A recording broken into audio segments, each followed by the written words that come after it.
reality in 2022. It was a real eye-opener, it was a record-breaking climate event of the century. And that's where the century comes in. The UN Secretary General visited, made a long journey to the heart of the flood-affected areas, and he was stunned, because that's what the UN does. They go everywhere where crisis erupts. They try to bring the power and salve of multilateralism, especially the humanitarian relief crises that we're facing. So we are very grateful. Antonio Guterres has played a stellar role. He has been a personal advocate for Pakistan, and we cannot thank him enough. So here's the power of the UN manifesting itself for the moral imperative it brought, and the purpose it brought, and the clarity of moral purpose that he brought to the project is actually unprecedented to us in Pakistan. In several interactions, and he was instrumental in co-hosting with Pakistan the Geneva conference, which was actually, it exceeded the targets that we had set ourselves, modestly thinking. There's donor fatigue, there's other crises in the world. So I think we did well there. We obviously did well at COP27, but that's a long, it's a long gestation project of loss and damage that we worked on. Having said that, it took every ounce of stamina and literally 18-hour days that went into nights, went into morning in negotiations. So it was a team effort from Pakistan, it gelled well, and I think we showed real leadership. The Foreign Minister, the Prime Minister, everyone was wholly committed and online, and I think that it gives us a sense of how successes can be achieved in times of extreme adversity and in times of what was a climate emergency. And there's still a climate emergency in Pakistan. I won't mince my words. What's going on is something that I think people have lost sight of outside Pakistan. There are obviously enclaves of huge stability everywhere in the world, but there is a sense of disasters tend to stay focused as long as the media is there. That is just the nature of the changing world and the beast that we call commercial media. And that's how it's been. The media was also, international media was actually stellar in bringing their resources on the ground. They still visit.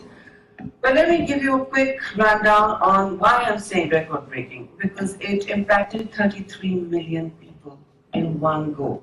33 million is the size of 3 small, medium-sized European countries.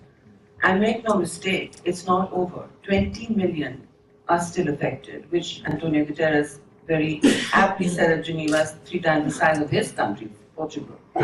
So 8 million are still living near water. Why? Because resettlement is difficult. Half of the area that was underwater is now not draining out. Sea level has risen. We are again on slow onset climate impact, but we are in a clear arc of vulnerability. I say this because this may happen again. I don't want it to happen again. We are working very hard to ensure that there is better preparedness, there is adaptation on the ground. We have been focusing on, in climate terms, mitigation means you're working on reducing your emissions, really, which is through enhancing your forest cover, which you can never go wrong on, or converting from fossil fuels to renewables, which we are doing. We can talk about that part.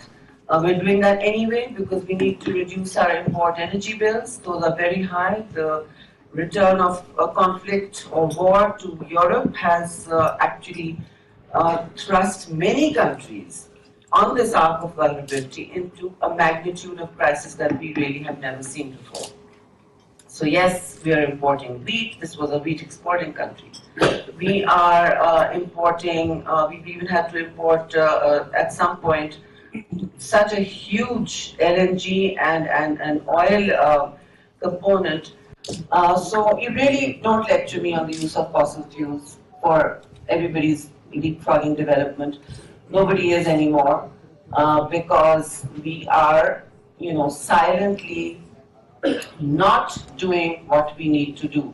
And by we, I don't mean Pakistan. Pakistan is hurtling towards, and we have to hurtle towards, the recovery framework we created while we were in this emergency. And that's called the 4 Rs, the Resilient Recovery Reconstruction Framework. Because why it's called reconstruction is simply, and that involves rehabilitation, and so that's why it's 4 Rs. I wanted to play a video, my bad that I thought of it this morning and we couldn't get the stuff organized, that showed you the scale and magnitude and ferocity of the crisis. The 2010 flood, again, was nothing compared to this. This combined our glacial melt. We have the largest amount of glaciers outside the polar region. People may not know that. We also have, at the same time, in the same country, a delta region that is often in drought, which is right now inundated by water. So 1/3 of the country was inundated, 1/3. And we had the glacial melt accelerate to 300 degrees this year because of global warming. Now, Pakistan is not causing the global warming at all. We are too small an emitter. Small joys, but too small an emitter. And so if we go totally renewable tomorrow, totally green, that warming will still come to Pakistan. These are the geographies of vulnerability. The longitudes of what I call human suffering, which face as ground zero the accelerated impacts of climate stress, and that includes a prolonged crisis now in the Horn of Africa. You see Somalia not having seen any rain, and children are starving.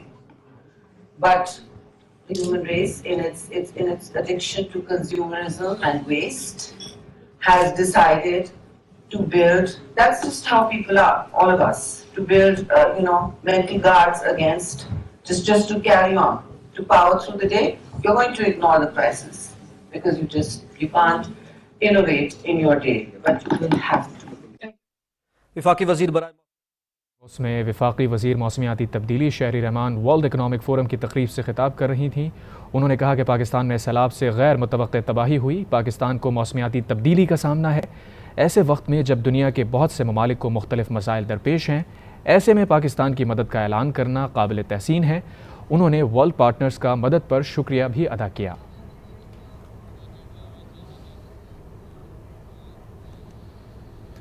और यहाँ